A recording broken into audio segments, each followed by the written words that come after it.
All right. I don't know if anyone cares. I don't know if anyone's going to listen to me. And maybe I'm wrong. Um, but I just want to talk a little bit more about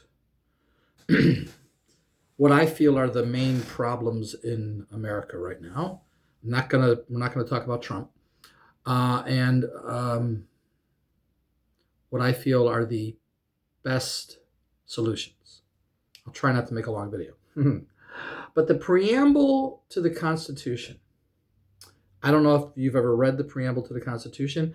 It says on Google here, it is the introductory statement that sets forth the goals and principles of the government. And it says, we, the people of the United States, in order to form a more perfect union, think about those words, in order to form a more perfect union, establish justice, ensure domestic tranquility. Surely you know basically what that means. Provide for the common defense, of course. Promote the general welfare. And secure the blessings of liberty to ourselves and our posterity. Do ordain and establish this Constitution of the United States of America.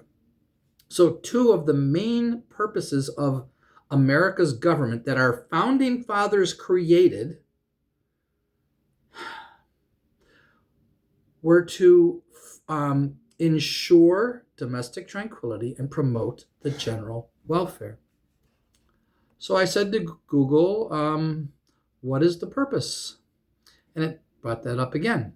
And then it says to elaborate on it and secure the blessings of liberty to its citizens. Right. The whole point of government is to do this for the citizens of the government, not for the people in government. They're serving. Then it says this involves creating and enforcing laws, protecting individual rights, maintaining national security, and providing essential services and infrastructure for the well-being of the people. Now, I can hear certain people on the right go, that's socialism. Yeah, okay. And what's your point? What's your problem? So you don't believe that the reason is to provide essential services and infrastructure for the well-being of the people? Protecting individual rights? I was told, I've worked in retail a little bit, but I've talked to people in retail. And what they told me is the only reason retail works in America is Christmas. That if it wasn't for Christmas, none of these stores could exist because they couldn't afford the costs of doing business. They don't make any money. The only time they make money is Christmas, and Christmas funds everything else. Think about that. So that, I'm trying to think where I wanted to go with that. Without Christmas, it wouldn't work. Now, what do you think is going to happen with poverty increasing? When poverty increases, and it's increasing, so is wealth. Wealth is increasing too. At the top 1%, wealth is going through the roof at the top 1%. But if poverty increases, less people have money to spend, which means retail sales will go down, including at Christmas. I'm shocked that this country is still functioning with all of the poverty and homelessness in this country now. But just imagine for a moment if no one in America was in poverty. Let's just pretend, okay? No poverty in America. Or the poorest people would be considered to be doing okay, like lower middle class. That would be your bottom. So they'd be doing, they're getting by. So they're still poor, but they're not poor by today's standards. They would not be considered poor. What do you think would happen to retail sales if that was the case? I think retail sales would go through the roof. I think it would at least double, if not triple, if not quadruple. And what do you think that would do for the economy in general? See, if we build an economy from the top down, which is what Republicans do, it's called Reaganomics, trickle down economics. It all trickles down. That's insane. Even I think it was Roy Rogers who said, no, you need it to trickle up. And it's so obvious that it needs to trickle up. And Jesus said, you will be judged by how you treat the least of these, my brethren. The Bible is replete with helping the poor, helping those in need. Constant. Okay. Trying to gather my thoughts here. Would the top benefit if retail sales doubled? Yes. Right? Well, why don't they do that then? Well, consider some of these posts that I saw on Facebook, and I shared them. It's odd that it's always framed that other countries stole American jobs and not that the ultra wealthy shipped our jobs away for a quick buck, which is exactly what they did. And it pretty much started when Bill Clinton signed NAFTA. Pretty much. I've just seen something. American jobs were shipped overseas, and it's called free trade. And then there was this one. A system that makes you pay to exist and keeps you in survival mode is prison with shopping privileges. I thought that was rather clever.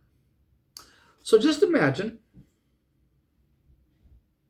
we end poverty. We lift the bottom up. We bring the bottom up. Now there's no poverty. Now retail sales goes through the roof and the top benefit. Well, the top are benefiting right now by screwing people, and they want poverty. I've read numerous posts about this, about how they benefit on people suffering. The sick need health care. The desperate join the military because that's socialism, free housing. I could go on. I'm forgetting. I'm a little scattered here on my thoughts. But you say, maybe you're going to say, well, how are you going to end poverty? Well, it's really not hard, in my opinion. Again, maybe I'm wrong. If America's government said from now on, any person, any adult who works a full-time job will be guaranteed a living wage. Minimum salary is a living wage. And what's a living wage? Enough to live so that you can afford food, clothing, shelter, education, and healthcare. All of your needs are met, guaranteed. That's what a living wage is. The minimum wage, when it was first introduced, I think it was done by FDR, the whole point of that was to be a living wage. Now, back then it was like $1.25 an hour. That was a living wage back then. Apparently. It was something like $1.25. I don't remember the exact totals. I don't know. I haven't looked them up. But it just makes sense. If you work a full-time job, you ought to make enough money to live. What's wrong with that? Who disagrees with that? And you say, well, how do we guarantee that to everybody? Well, okay. Let's say your job someone offers you a job, and it says, hey, it only pays $15,000 a year. And you're like, well, it's better than nothing. I'll take it. Yeah, but you can't live on $15,000 a year. Unless you're living with like 4 people in a 1-bedroom apartment and you're sleeping on a couch and you've got food stamps. I'd like to do away with food stamps. And I'm on the left, and I totally believe in food stamps, and I'm all for giving people food stamps so that they can eat, because they can't afford to buy food, especially with what the corporations have done with the prices of everything, which is also a horrible evil. But let's just say you get a living wage. You don't need food stamps. There you go. You can just eliminate food stamps by guaranteeing everyone who works a full-time job. That's the trade-off. I would do that. And if there's no full-time jobs that you can find, the government will employ you. I don't know if you know this, but the government is the employer of last resort. If there are no jobs, the government can give you a job. The government can put you to work. And the other thing that people don't seem to understand in this country is that there is nothing that the government can't afford. There's nothing. The government could technically give every single person in this country $1 million a day. Now, that would be stupid, but they can do it because it's just numbers on a screen, for one thing. The other thing is they could actually do it. It would be dumb. The whole system would collapse. But this idea that they can't afford anything, have you looked at the military budget lately? Look up what the second highest military budget is in the world. Our military budget is higher than the top, at least the next 10 countries combined. It's insane. And they keep wanting to raise it. And you say, well, how are you going to guarantee this money? Well, first of all, there's nothing the government can't afford, but let's say you don't agree with me. Okay. So this job's offering you $15,000 and you don't, you want it, but you need more money. Well, the government will also give you money because you're working a full-time job. You're guaranteed these things now. So the government will pay you whatever we decide is the right amount. 15 more, 20 more, 30 more, whatever we determine. You say, oh, well, then the companies will take advantage and they'll offer less because they know the government will supplement it. Well, then the government's job is to make sure that they're offering a fair wage. So if that's all the company can afford is $15,000, then fine. But if the government says, no, you can afford 20, and you could do things like this and work this all out, and then the government pays whatever the government's going to pay, which they can easily afford. And then just like that, you've eliminated poverty for everyone who works a full-time job, for every adult who works a full-time job. Now, there's physically and mentally disabled, and there's all kinds of ways to deal with that. But why aren't we doing this? Again, retail sales would go through the roof. Everyone is spending money because the people at the bottom spend their money. It's called the velocity of money, and I learned this from former Wall Street titan Asher Edelman. They asked Asher Edelman when Bernie Sanders was running for president.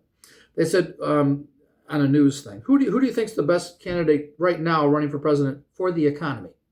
And Asher Edelman, the man who he is the reason the movie Wall Street was made, I believe that's the case. If you haven't seen that movie, good movie. He said, oh, Bernie Sanders, no question. And one of the guys was like, what? They couldn't believe he said that. And he started talking to them about, it's on YouTube, it's about the velocity of money. If I find the video, I will post it in the description below so you can listen to it. The velocity of money is all about when you put money in the hands of people at the bottom, they spend it.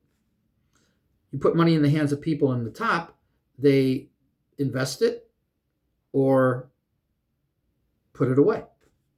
They stockpile, they hoard wealth. They're not going to go out and spend. Well, they spend. Of course, the wealthy spend. But when you give the wealthy more money, they don't spend more. They don't spend what they have. They're constantly building wealth. Whereas the people in the middle class spend most of what they make. They're putting away money too, hopefully, but not really. Not today. Not if you're down low. Not if you're struggling. And so I don't know why we can't all agree, Democrats and Republicans, conservatives and liberals, socialists and libertarians, why can't we all agree that even communists, put them in here too, if we just lifted everyone out of poverty, everyone will benefit, including the wealthy. The wealthy benefit if the poor have money because the poor spend their money. So if the poor have more money, they spend more money, and that goes to the top. The people on top are making the money when people at the bottom spend the money. Trickle up economics. Any economist worth his salt knows that you build an economy from the bottom up. Anyone knows this. Anyone who knows what they're talking about. Building it from the top down is dumb. And we have been building it from the top down since Reagan. It started before that. It started in the 70s when all of a sudden there was a divergence. There's this graph. wages and productivity from 1950 to 1980 would go like, let me see if I can do this, would go like this up the graph, and then around in the 70s it started to go like that. And then in the 80s it went like that. And you can look at the graph and see it. What happened? Well, credit cards came into view. That was one of the things. The corporate takeover of this country. People went into debt, and the wages, they stagnated the wages because they wanted more on top. I'm shocked that we haven't collapsed already. Well, we did. We had the crash of 87, and we had a crash around 2007, and Trump temporarily crashed the economy. And I'm shocked that it's still going. I don't know what's keeping it afloat right now, but it is. But to me, this is the simple and obvious solution. Care for those at the bottom, and everyone benefits, including those on the top. You benefit. I don't get it. I don't see why this is a problem, and I don't understand why we're not all saying enough is enough. What we're doing is insane, but we've been doing it since 1980, and now we've just gone absolutely lunacy, pure lunacy with what we're doing now. Because even the Democrats are corrupt. Both parties are owned by the corporations. They're not as bad as the Republicans, but they're bad. And that's where I stand. Now, if you're a Republican, I have no problem with conservatism. It's today's Republicans that I can't stand, this mentality that they have. But they were always whining about government regulations. Well, it was government regulations that kept the corporations in check. It was what kept, it's reason why we had a minimum wage as a living wage. It's why poverty was, well, there were still problems, but it was better than it is now. And I don't know why people can't see this, left and right. I don't know why we're disagreeing about this, and I don't understand it. So I'm going to leave it at that, trying to keep this under 20 minutes. Talk to y'all later. Bye-bye.